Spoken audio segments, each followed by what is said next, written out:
Since the beginning, humans have resorted to violence as a way to settle disagreements. Yet through the ages, people from around the world have tried to limit the brutality of war.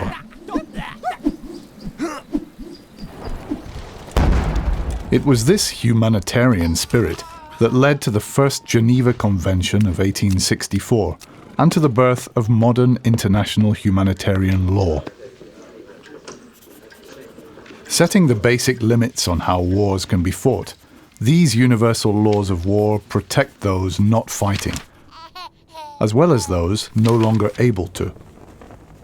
To do this, a distinction must always be made between who or what may be attacked and who or what must be spared and protected. Most importantly, civilians can never be targeted. To do so is a war crime.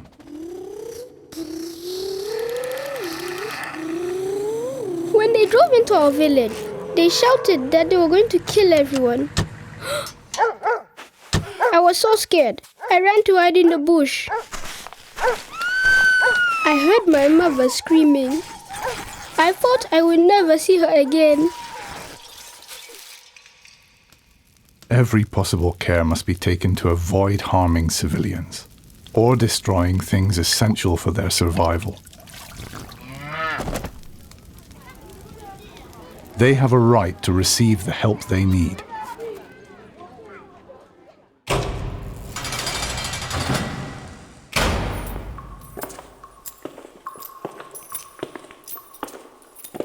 The conditions prisoners lived in never used to bother me. People like him were the reason my brother was dead.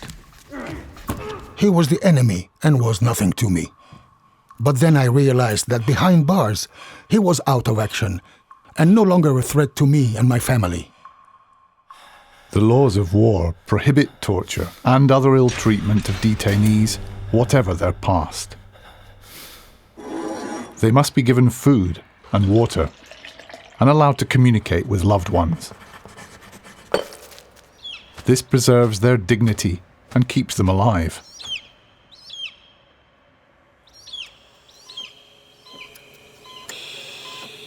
Medical workers save lives, sometimes in the most dangerous conditions.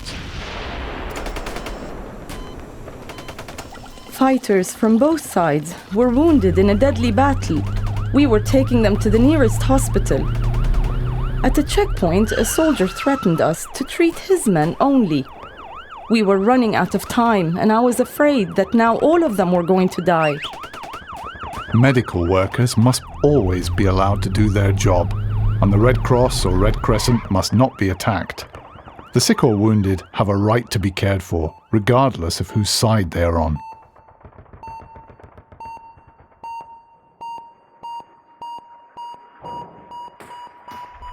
Advances in weapons technology have meant that the rules of war have also had to adapt. Because some weapons and methods of warfare don't distinguish between fighters and civilians, limits on their use have been agreed.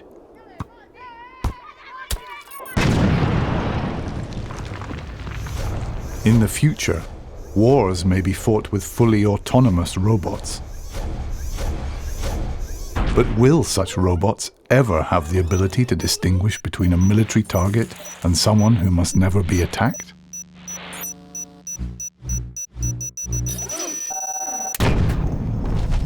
No matter how sophisticated weapons become, it is essential that they are in line with the rules of war.